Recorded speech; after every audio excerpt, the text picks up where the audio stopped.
My name's Adam Tatlock from Listcare. Different approach, still trying to meet the same requirements though. We're trying to obviously, protect children. We saw the change in bed standards or introduction of bed standards for children as a positive move. As you probably well know, there has been fatalities throughout the country over the years, and it's when these occurrences and near misses happen that we learn from them, and certainly say it's a positive thing.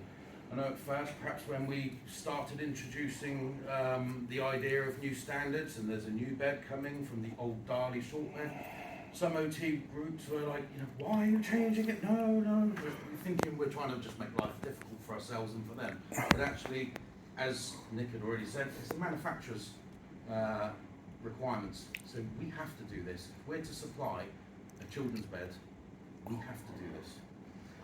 So I'll explain a little bit more. So obviously there are two standards out there now, which is good, and there is sort of some clear definitions, and there's also a little bit of crossover points as well. So we've got the adult bed standards and now the children's bed standards. So come on. So why worry about the standards? So we've got to make sure the bed is fit for purpose, that it's safe for the end users, safe for care workers in terms of heights,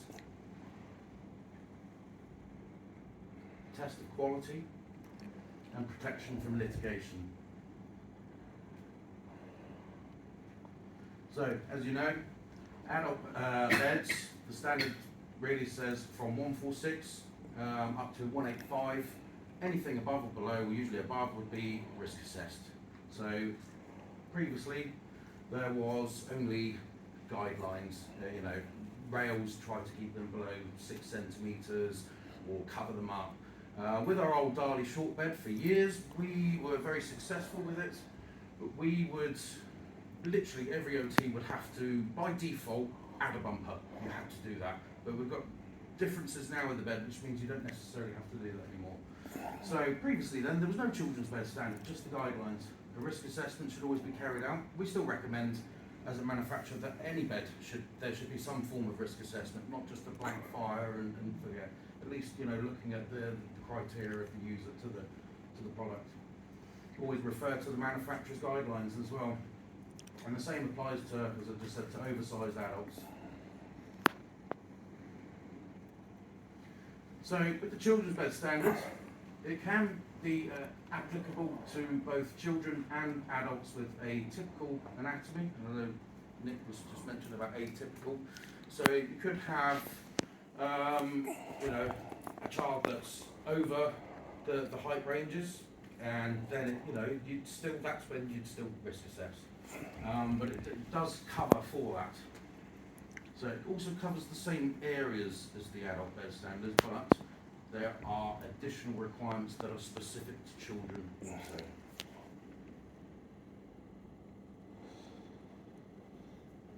So I'm not going to go through all of these because it is literally a 2-hour session when we do, and we go into detail with all the cone testing, the sizing. But I'm only going to focus on points 1 and 4. So the standard really covers applicability, safety in the bed, functionality, mattress selection, electrical safety, safety rail design, and durability. And I'm just going to only touch on these. I'm going to say, if you want the full copy, we've got, in fact, in the bags that Keith's got, there's a little QR code. You can scan it and you can download straight away off our website the full presentation, and load instability as well.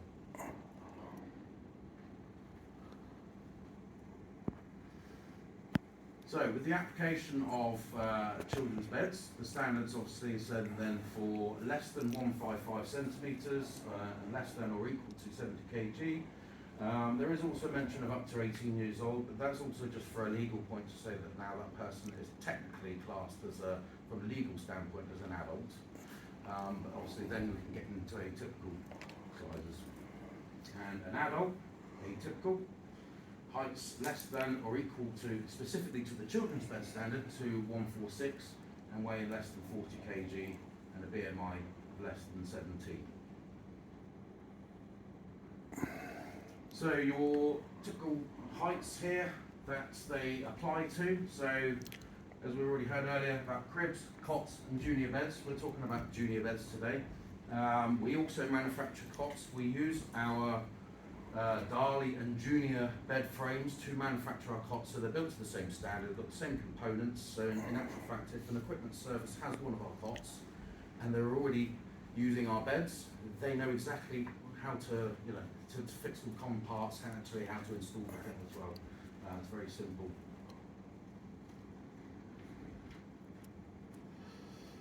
So with cribs, internal length of actually it should be up to 75 there. Get Donna to change that. Here's a picture of the crib just to make sure we all know what we're looking at in terms of cribs, cots, oversized cots and junior beds. So cots with internal lengths from 90 to 140 centimetres. Oversized cots with internal length from 140 to 180 centimetres. And junior bed with internal length from 140 to 180 centimetres.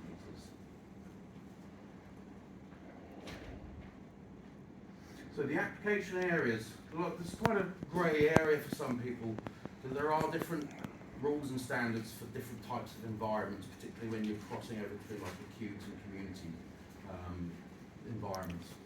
So there's different application areas: intensive and critical care, acute care in hospital, long-term care with medical supervision, including nursing homes, domestic, excluding nursing homes, and outpatient hospital care with medical supervision. But we're specifically looking at domestic.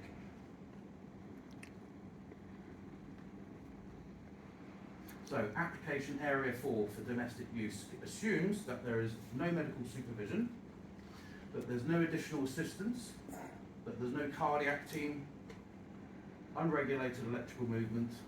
So you'd see in, say, an acute bed, you'd have usually CPR function. There is a way of releasing, say, the backrest to go flat, but there's a technique and it has to be trained to carers so that they know how to do it. It's a manual way of doing it. It's not a case of hit a button and everything just starts going down flat. So that's not required. Sometimes we get we might get someone ask, well, I need CPR on it. Well, actually, for the community environment, it's not required to be on it. Otherwise, it would have been on that standard. Whereas, on, say, on like an acute bed, on a hospital bed, there often is that function there.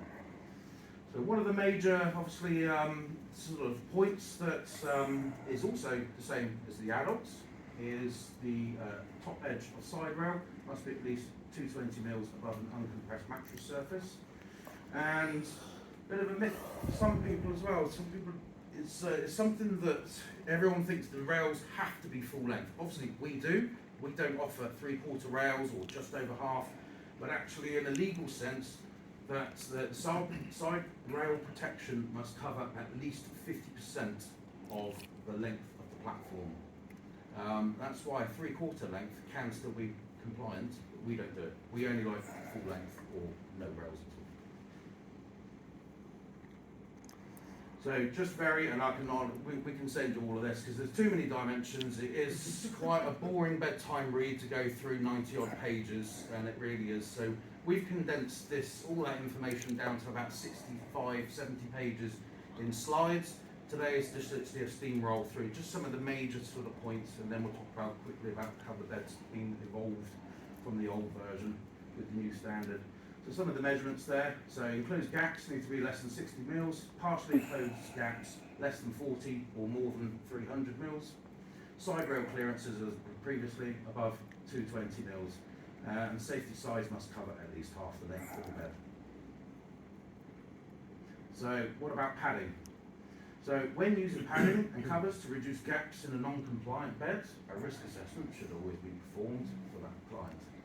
Padding is primarily involved for impact injury protection and sometimes comfort. I know if my child had to use a bed, I want them to have padding whether I needed him or not. So there is a personal preference in there as well. But obviously the main goal is to protect injury. So one thing we're very lucky with our beds. They're German built, manufactured, they're extremely reliable, robust. The forces required on them, so in these diagrams here, A and B, and I noticed actually, and it was quite an observation, on our stand for the last 2 days, we noticed everyone in the company has been sitting on the rails, and even people coming to talk to us, and they sit on the rails. We don't advocate it. It's not certainly nothing in the user manual to say you should be sitting on the rails, and we'll never say that. But it just goes to show how strong they are.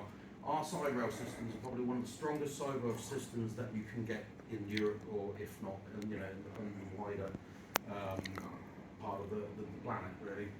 They will take 200 kilograms of downwards and lateral sideways forces, whereas the standard only requires them to take A to B 30 to 75 kilograms. And that's because the ethos from really in Germany is they activate the user a lot more in bed. So even, and it really stems back from their bariatric beds. They will get someone to, if you've got half a chance of moving yourself in bed, put a little slide sheet under your bum, under your shoulders maybe bring the foot end up or put a foot wedge and say, come on, grab the rails, move yourself up the bed. So they've kept the same side rail systems with that strength, which means we've inherited a very strong rail system in bed. There. So tests, our beds are sent away not just, we can say yes they're compliant, they meet the standards, but we also have them, all of our beds, third party verified at a place called Berlin-Cert in Berlin. And it's a university, sort of like a medical testing warehouse, facility where they tear the beds apart until they find out where some of the stresses and weaknesses are. And then we get that third party verification that has nothing to do with us or the manufacturer. And that says, yes, it does meet the standards and it exceeds it. So that gives us that really sort of nice confidence to know that we're putting a bed that's safe out there. So, the junior bed. Been around now since 30th of August 2020. Different to the Dali short that it used to be, we purposely call it now two different beds. It's got a different side rail system, different sliders. You cannot backwards compatible anything. You can't mix and match. And that was something that we really wanted. We were very conscious of, looking out for from like a prescriber and stores point of view. We didn't want people to be able to go out and the technician accidentally take the wrong stuff and go out and mix and match a bed up and cause an issue. So the junior bed is the junior bed. The old Dali shorts are still going to be in existence for a long time. And as was mentioned earlier, it's retrospective. It's like when seatbelts came in, they didn't get rid of every car that was on the planet that didn't have a seatbelt. It meant from this day forwards, as a manufacturer, we now have to supply that. So it was good though. So what's different about our junior bed? So it's shorter. It's not an adult length bed, but it's anatomically proportioned. I'll go into that in a minute. It's fully compliant without padding. So one of the requests that we had when we looked at this was, whatever happens, if you strip the bed down to, even take the mattress off, obviously you have someone on the mattress, but every gap is fully compliant. So the bed can be issued. There's sometimes, there's many cases when you've got a child, certain conditions, doesn't need padding, they don't need to worry about the gaps. They are very aware of the risks. They're perhaps an older child, like a teenager, a younger teenager, very aware, and they just need a bed with profiling and high-low, perhaps for parents to assist. So that was our drive really, to make the bed, no matter what, however it goes out, without rails, with padding, without padding, it's fully compliant. So we've got a complete range of accessories, optional extra high side rails for added falls protection. So, what is anatomically proportioned? So, some manufacturers, not saying anyone here or anything, because you don't do this, but some manufacturers previously have literally just gone an adult bed and chopped 20 centimetres off it. What you're still left with though is, if you chop 20 centimetres off the foot, you're still left with the rest of the bed proportioned originally for an adult. So what we do with the old Dali Junior, so the Dali Short and the Junior bed now, is all of these sections have been reduced in size when they're manufactured. So anatomically it's a better fit for a smaller person, be it a small adult or a child. And that goes to show, sometimes I've been out in the community, done assessments, and you've seen a child being profiled and their calves are over the knee break. And it's like, that can't really be that comfortable.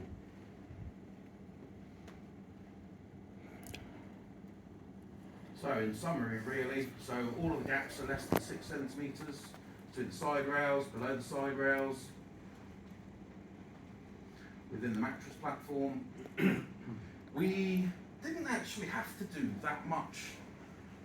We changed the side rail system and went from 2 to 3. We also added, up in the corners, more metalwork. We removed a couple of slats and replaced them with wider slats, so that all of the gaps between between every slat is now less than 60 mils. We had 2 where they were, like 65 mils, but obviously that's not compliant, so we reduced the slats. So the actual bed frame itself is fully compliant. And obviously between the platforms and end boards. So it makes it padding as optional, whereas previously with the Darley Short, it was almost mandatory, you had to add a bumper because the gaps were of an adult width between the rails. So that's always been the case. But now, if you don't need the bumpers for injury impact protection, you don't need to use them. If you assess and think we don't need bumpers in this case, you don't have to put them on by default. So therefore, it can help reduce a bit of over-prescription rather than throwing everything on. We get, sometimes you still get people just want every single piece of equipment on it, and we always like to start with the basics. So we do a low-entry version of this as well. Do we need just a low-entry junior bed without rails? Do we then need to add rails, or do we need to go higher? Who's caring? Are we involving hoisting? Perhaps we need a higher platform. Perhaps a child's flailing and involuntary movement. Then we start adding, and then we can actually go up a bit further than that as well in terms of other accessories. So we do the typical head and footboard padding that comes a pair, cot side padding with optional mesh between rails. So we do the mesh and the solid side rail bumpers. And we can also have, we've got it on this one, and that one's bare. Underneath, we do a platform base sheet, so it covers up the gaps of the slats, even though the slats are compliant. Sometimes we might have a request because we've got a user that likes to climb up behind the backrest, trying to climb up and over, or they might want to try and pull the mattress up and dig their hands down and injure themselves. So it's there if it's needed. It's not very often commonly prescribed, usually with us. And it provides added protection from injury against hard surfaces, which obviously is the main goal of it. So we also do now, it's just literally new out. We haven't got it on this bed, but we have got it up on our Allura 100, up on the stand. We've got a new extra high side rail, adds another 7 centimetres, but it's pop up, pop down. So if you don't need it, if you want that extra height, perhaps you put in a deeper mattress, perhaps a very deep and old dynamic system, you've got the option of using it, but you can pop it down as well. Quite easily removable as well. So with that, it will give a total height protection from the platform to base to the top of 45 centimetres with the additional railing, 37 without. So above that, if someone says, well, no, I need 50 or 60 centimetres, well, we do safe surround systems, which can completely replace the rail systems, which we can do up to 60 and even 70 centimetres high. If we need even more than that, then we can refer to a cot or our own Oasis cot, which can go up to, we've done them up to 2 metres before, but usually paediatrics, we're usually up to sort of 1 metre 10 high average. Not very often do we go much higher, but sometimes we do. We can go right up. Also as well, we've got it over here, got the optional of a wireless handset. So that can be, it works on Bluetooth, it's very efficient, very good, battery lasts about 2 years. Testing, it's a typical CR2032 battery, but it gives you choice. So you can either have it wired or wireless, and an optional Trendelenburg handset. And all we require from that is basically just like a quick clinical statement to say, we've assessed the risks, etc. We won't just hand them out. We won't just give them out with any bed, because it is an application for environment bed, which states that Trendelenburg should not really be on bed as standard. It should only be when there's clinical supervision. So clinical supervision might be a live-in 24-hour nursing care. That's fine then. If you notice in a hospital bed, You'll see always like the nurse, they've got the nurse's station on the bed. They can control everything. The patient can only control a few limited functions, usually a bit of high-low, backrest or auto contour. So it's just about protection even more. You know, if someone asks for that, we ask for a brief statement to say, have you assessed the risks? So that at least we're all covering each other then, looking out for everyone. And then we do a range of mattresses specifically suited to the junior bed. We do sort of reflex foam Armax mattress, which are on these, and then we can do the Visco mattresses, like the memory foam, and also dynamic systems as well. Lastly, we offer free joint assessment support. We can come out to staff. In fact, I'm at Cambridge next week doing, I think we're doing a little bit of prescriber and we're doing technician training. Make sure everyone knows how to install, to dismantle, to service. We can even go through with like the decon teams to help them to make sure they know how, what parts they're refurbishing and etc. etc. We've got an experienced team up in the office that will also assist, so you've almost got like an account manager based in the office also. Telephone support, always got a large stock of beds in at any one time. So our supply chain really for all of our beds comes from Germany, 667 miles from door to door. So usually it takes us a couple of weeks at the most with Brexit paperwork and everything for containers to come over, and we have a regular shipment. And because of COVID, we doubled our floor space in our warehouse. So we've now got a complete another floor in the warehouse, which we put all of our slidey glidey and boxes and things, and we keep all the beds downstairs, and we've managed to ramp up our stock so we can really ride some quite large orders and still keep moving and keep all of our contract customers, supplied with their regular supplies. Does anyone have any questions at all? You're too easy on them, come on.